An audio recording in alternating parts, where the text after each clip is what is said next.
ನಾನಾ ಬೇಡಿಕೆ ಈಡೇರಿಕೆಗಾಗಿ ಒತ್ತಾಯಿಸಿ ರೈತರಿಂದ ಪ್ರತಿಭಟನೆ.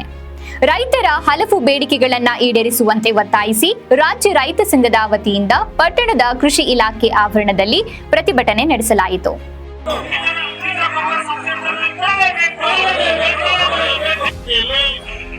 ರೈತರಿಗೆ ಕೊಟ್ಟಂತ ಸಬ್ಸಿಡಿ ನಮಗೇನು ಕೊಡ್ತಾ ಇಲ್ಲ. ರೈತರಿಗೆ ಸಬ್ಸಿಡಿ ಯಾಕೆ ಕೊಡ್ತಾ ಇದೆ ಸರ್ಕಾರ ಅಂದ್ರೆ ಈ ದೇಶಕ್ಕೆ ಅನ್ನ ಬೆಳಿಬೇಕು.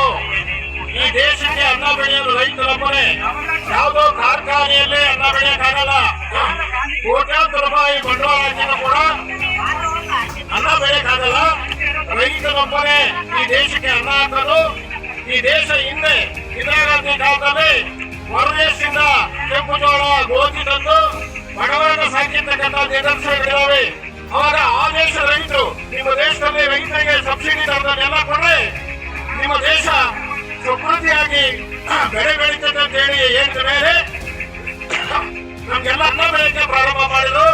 ಈಗ ನಾವು ಇಡೀ ದೇಶದ ಜನಕ್ಕೆ ಹೊಟ್ಟೆ ತುಂಬಾ ಅನ್ನ ಹಾಕಿ ವಿದೇಶಿಗಳಿಗೆ ಇವತ್ತು ಸಂಘದ ರಾಜ್ಯ ಉಪಾಧ್ಯಕ್ಷರಾದ ಬೇಡರೆಡ್ಡಿಹಳ್ಳಿ ಬಸವರೆಡ್ಡಿ ಅವರ ನೇತೃತ್ವದಲ್ಲಿ ಪ್ರತಿಭಟನೆ ಹಮ್ಮಿಕೊಂಡಿದ್ದು, ಕೃಷಿ ಇಲಾಖೆ ಆವರಣಕ್ಕೆ ಆಗಮಿಸಿದ ರೈತರ ಹಲವು ಬೇಡಿಕೆಗಳನ್ನು ಈಡೇರಿಸುವಂತೆ ಒತ್ತಾಯಿಸಿದರು.